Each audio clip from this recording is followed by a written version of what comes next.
Hi Neha, how are you after long time. क्या कहना चाहेंगे एक्टिंग की जर्नी के बारे में? हम तो आपके एक्टिंग देख चुके हैं रिसेंटली, ध्रुव तारा इतना फेमस रहा है आपका टीवी सीरियल। काफ़ी लोगों ने भी पसंद किया है और लार्ज नंबर ऑफ ऑडियंस भी आपने ग्रैब किया है आपके कैरेक्टर से, क्योंकि एक कैरेक्टर निभाना काफ़ी आसान होता है but different shades of character to maintain in the show, it's very difficult. तो आपसे पहला क्वेश्चन ये पूछना चाहूँगी कि आपने ये जो एक्टिंग का जो आपका करियर है, आपने किस तरीके से शुरुआत किया? बचपन से ही था या कुछ अलग अचानक से ये कुछ प्लान हुआ? कुछ बताइए हमें। ये सब स्टार्ट हुआ जब मैं छोटी थी, स्कूल जाती थी। आई रिमेंबर मेरी छोटी बहन जो अम्मी है, इट ऑल स्टार्टेड वहाँ से। मम्मा use to take her for audition. She was a very cute chubby kid. तो उसके थ्रू आई स्टार्टेड, मैंने स्टार्ट किया कि मैं ऑडिशंस देना स्टार्ट करूँ। और मैंने फिर तभी वो टाइम पे, स्कूल के टाइम पे, I only did digital ads या कमर्शियल एड्स ही मैंने किए थे। मैंने ज़्यादातर डेली सोप में मैंने कभी सोचा नहीं था कि I will get into it. और प्रॉपर इनटू दिस फील्ड मैं लास्ट 2 ईयर्स से कर रही हूँ। This is my third year.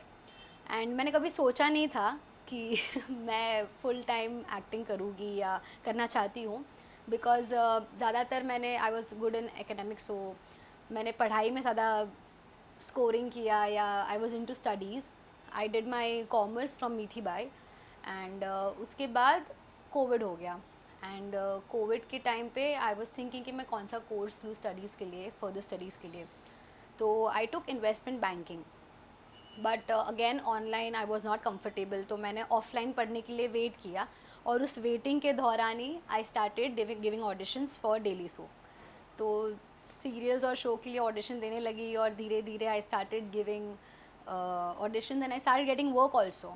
तो मुझे काम मिलने लगा। फिर क्या कहते, सोचा नहीं था पर हो गया। और अब जब कर रही हूँ बहुत पसंद आ रहा है।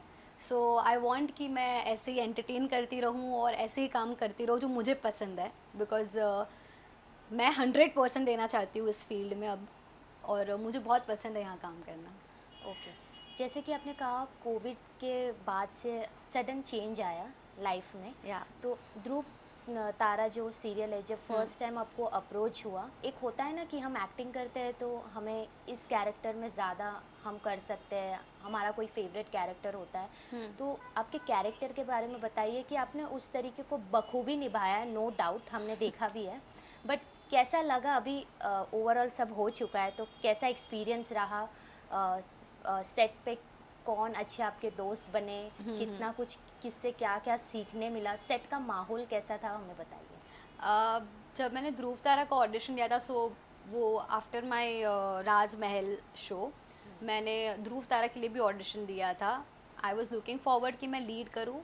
But then I was like कि ठीक है, I should not say no, मुझे ना नहीं बोलना चाहिए जो भी काम आ रहा है। और मैंने शशि सुमित और सब टीवी से कभी काम नहीं किया था के साथ। सो मैंने सोचा कि इट्स अ गुड अपॉर्चुनिटी है, काम करूँगी, ऑडियंस नहीं बनेगी, लोग देखेंगे, पसंद करेंगे, आई विल गेट वर्क धीरे धीरे। और ये वाला थोड़ा कैरेक्टर डिफ़िकल्ट था because it was negative. So negative के लिए तो आई वाज वरिड, क्योंकि मैंने अब तक जो भी कैरेक्टर प्ले किए हैं वो सब पॉजिटिव और कह सकते हैं डिफरेंट थे फ्रॉम वन अनदर। तो it was a bit difficult for me, क्योंकि वो नेगेटिव, मुझे उन्होंने बताया था कि मुझे नेगेटिव वो दिखाना भी नहीं है इतना कि मैं ऐसे चंट हूँ, पर मेरी हरकतें वैसी है। सो वो एक फेस पे लाना या मेरी बातों पर लाना वो बहुत डिफ़िकल्ट था। और ऊपर से वो पीरियोडिक ड्रामा था तो हिंदी तो but it was a good journey overall Dhruv Tara में, बिकॉज बहुत लोगों को मिलने, मतलब बहुत सारे एक्सपीरियंस लोगों के साथ मैंने वर्क किया। नारायणी शास्त्री बोलो, कृष्ण भारद्वाज का हो, सेनापति सिंह जो थे, विनीत चौधरी, राइट। तो उनके साथ भी मैंने काम किया। लवली कास्ट ऐड से बहुत मज़ा आया इन सब के साथ काम करने में, और सीखने भी बहुत मिला। बहुत करेक्शन, ऑटो करेक्शन मेरे हुए वो जो मैं बोलती हूँ डिक्शन में और सब चीज़ों में। And even Riya is very sweet, I like work with her also, so she is a friend of mind now. And apart from that I'd say कि थोड़ा डिफरेंट था this character for me overall. इतने time से जो 2 साल मैंने काम किया, ये थोड़ा डिफरेंट था, क्योंकि इसमें एक कह सकते हैं ना, इतने variations in this 3 months I gave, वो पूरे शो में भी मुझे कम देने मिलते थे, बिकॉज वो पॉजिटिव कैरेक्टर था। एंड आई फील कि जो नेगेटिव कैरेक्टर होता है उसे बहुत प्ले करने या बहुत वेरिएशंस देने मिलते हैं, क्योंकि वो पॉजिटिव से नेगेटिव हुई, फिर वो प्यार में भी है, पति को झूठ भी बोल रही है, और फैमिली को भी संभाल रही है, मैनिपुलेट कर रही है सबको, तो वो सब चीज़ें एक दिखाना थोड़ा डिफ़िकल्ट हो रहा था मेरे लिए। But the team was so kind and so nice कि सबने मेरी बहुत मदद की। Basically it's a grey shades. Overall आपने नेगेटिव कैरेक्टर अपनाया है, क्योंकि नेगेटिव कैरेक्टर प्ले करना it's a very strong character. Absolutely. Positive तो आप कर ही लेंगे, राइट। कोई भी अवतार में आपको दिया जाए, कोई भी रोल या कैरेक्टर दिया जाए, बट नेगेटिव एक ऐसा चीज़ है, इसमें आप डिफरेंट वेरिएशंस क्रिएट करते हैं। तो इस कैरेक्टर में सबसे मतलब आपने क्या सीखा इस कैरेक्टर से? इसमें कह सकते हैं मैंने एक तो जो चेंज ओवर जो एक वर्ड था, आई वॉज नॉट अंडरस्टैंडिंग, जो डायरेक्टर कह रहे थे कि चेंज ओवर लाओ, चेंज ओवर लाओ। अब मैं क्या कर रही थी, आई रिमेंबर मेरा जो फर्स्ट टाइम जो रिवील हो रहा था नेगेटिव में, उसमें मैंने चेंज ओवर, मैं ना लाइंस के साथ साथ दे रही थी, लाइक मैं पॉजिटिव बोल रही हूँ या जो नेगेटिव लाइंस भी बोल रही हूँ, उसमें भी मैंने रिएक्शन देना स्टार्ट कर दिया, which was wrong. The director then later on told me and explain me बैठ के कि चेंज ओवर मतलब जो तुम स्टेटमेंट पूरा बोल रहे हो उसके बाद तुम रिएक्शन दो, जो 1-2 सेकंड का तुम पॉज ले रहे हो, जब सामने वाला लुक अवे कर रहा है या कहीं और देखकर बात कर रहा है, जो भी है, तुम्हारा चेंज ओवर तब आना चाहिए, ना कि तब जब तुम बात कर रही हो या बोल रही हो। सो वो एक चीज़ मुझे हुई कि ये एक चीज़ मैंने बहुत अच्छे से समझी और सीखी, आई कैन से, जो टेलीकास्ट हो रही थी at the end of the day. And Hindi के बहुत सारे वर्ड्स सीखने मिले, एज आई सेड।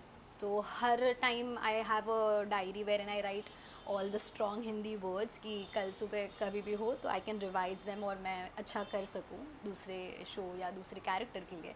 सो मेरा होमवर्क चलते रहता है कि मैं सही बोलूँ, अभी भी मैं हिंदी का की इधर उधर हो ही जाता है। सो आई ट्राई कि every time I do better and I think I will. So आजकल OTT प्लेटफॉर्म्स की काफ़ी चल रहे हैं। So is there any plan for working with OTT platforms or any story or documentary? Is there any plan for your? Definitely, wherever I get opportunity, I would like to work, and with whoever I can, I will. It's just कि wherever I'll be comfortable, I can say, जहाँ मेरा comfort होगा, जहाँ मैं comfortable होगी, I'm in for it. I can work with any channel, any media. I'm fine with it. Okay. Bollywood आजकल काफ़ी hype में है, बैक टू बैक मूवीज़ आ रहे हैं, सिनेमा में लोग जा रहे हैं। तो एक होता है हमारा ड्रीम कि ये एक्टर हो या ये एक्ट्रेस हो या ये डायरेक्टर हो, इनके साथ काम करना हमारा एक ड्रीम होता है। Absolutely. आपका क्या ड्रीम है और आप किससे इंस्पायर होते हैं? I think I would want to work with Sanjay Leela Bhansali. I can say, क्योंकि मे बी लास्ट जो मैंने 2-3 शोज़ किए हैं वो सब थोड़े historical periodic drama, and recently ही has launched really like good movies periodic drama में। So may be to be one of them, or may be just getting a small role also would be a very good thing for me. I can say I will be learning a lot. और inspired होना तो I think since childhood I love Aishwarya Rai, so I do look upon her and I try, no, I won't say ki I'll copy her, but I don't know, I just love her, I idolize her. So somewhere I adore her and I would want to be like something uske आस पास। Okay. Bigg Boss तो पता ही होगा। Yeah. Big boss और Khatron Ke Khiladi, which kind of person you are? I think then I would choose Big Boss because I can't deal with insect or caterpillar और वो सब, I just cannot, मुझसे नहीं होता। How much you follow big boss? आप अभी के big boss देख रहे हैं, अभी जो आया है बिग बॉस 17? देखती नहीं हूँ, थोड़े बहुत ग्लिम्स देख लेती हूँ, जैसे इंस्टा पे दिख जाता है या टेलीविज़न पे भी, because my family watch it. So घर वाले देखते हैं तो थोड़ा बहुत ध्यान चला जाता है, एंड देखती हूँ थोड़ा बहुत जो भी हाउ होता मच रहता है। Open you are for it? क्योंकि बिग बॉस में अगर आपको अप्रोच किया जाए तो आप जाना पसंद करेगी? अगर हाँ, तो किस तरीके से अपने आप को उस माहौल में ढालेगी? क्योंकि इस बार गेम बिग बॉस में काफ़ी टफ हो रहा है और काफ़ी स्ट्रॉन्ग कंटेस्टेंट डिफरेंट प्लेटफॉर्म से आ रहे हैं। You can understand. या आई थिंक मुझे ना कोई भी रियलिटी शो हो वो इतना देखने में मज़ा नहीं आता। मे बी मुझे लगता है कि if I be there participant या कंटेस्टेंट के तौर पे वो ज़्यादा बेटर रहेगा। तब मैं समझ पाऊँगी या वो मोमेंट में प्रेजेंट रह के कुछ कर पाऊँगी। देखना मुझे थोड़ा सा बोरिंग लगता है, but being there on the other side I think it would be quite interesting, because तभी तो सोचना होता है, तभी तो डिसीजंस बनते हैं और तभी गेम खेलते रहते हैं। So I think I be in for it may be whenever the opportunity arrives and I think that's right time to be in it. So I will be in for it and I don't know actually कि मैंने क्या, मतलब मैं क्या सोच कर जाऊँगी या क्या प्लान करके, but I think it would be fun. Okay. Bigg Boss में आजकल ये भी कहा जा रहा है, जैसे सोशल मीडिया प्लेटफॉर्म्स पे जैसे आप फैंस ग्रैब करते हैं, आपकी जितने फॉलोअर्स हैं, अब ऐसे भी मिसकंसेप्शंस है काफ़ी कि आपके ज़्यादा फ़ैन फॉलोइंग है तो वो ही जीत सकते हैं ज़्यादा, और जिनके कम फॉलोअर हैं उनको वोट्स कम मिलेंगी। इस बात में आपको क्या लगता है, सच्चाई है या नहीं है? क्योंकि काफ़ी लोग कहते हैं कि जैसे अभी यूट्यूबर्स हैं, यूट्यूबर्स जाते हैं, उनके फ़ैन फॉलोइंग काफ़ी होते हैं, तो वहाँ जाके वो बोलते हैं कि हमारा फ़ैन फॉलोइंग ज़्यादा है तो वो ही जीतते हैं, और जिनके जो टीवी से आते हैं, जो नॉर्मल प्लेटफॉर्म से आते हैं डिफरेंट, तो उनका जो फ़ैन फॉलोइंग कम होता है क्योंकि टीवी बेस्ड फ़ैन फॉलोइंग हाँ, होता है। तो आपको क्या लगता है? आई थिंक जो अच्छा करेगा या जो अच्छा खेलेगा वो मोमेंट पे, बिकॉज देखने वाले तो टीवी पर ही है, बीट यूट्यूबर और an artist. So I think जो बेहतर करेगा या जो अच्छा गेम प्लान कर रहा है वो ही जीतेगा। आई डोंट थिंक कि वो फ़ैन पे डिपेंड करता है या कौन क्या कर रहा है उस पर डिपेंड करता है। It's all about how you play, how you portray yourself. I think वो बहुत मैटर करता है। If you see you know this what we say sports या जो हम गेम खेल रहे हैं या देख रहे हैं। So I think it depends completely on the game that you're playing and how you're playing and not the fans that you're having. कोई ऐसा भी हो सकता है ना कि कोई यूट्यूबर हो या कोई आर्टिस्ट हो, फैन फॉलोइंग है बट हिज परफॉर्म नहीं कर पा रहा है या अप टू द मार्क नहीं हो पा रहा है, तो I don't think anybody would like to vote them, right? So this is what I think. After this कहाँ हम आपको देखेंगे? Last message to your fans and audience who loved you. I am working on a few projects, as in I'm trying to get into it, and I can say I'll be seeing you soon, probably. So keep watching me, and I hope to see you soon on television, be it any platform, any channel. Thank you so much for giving me so much of love. Thank you so much. Thank you.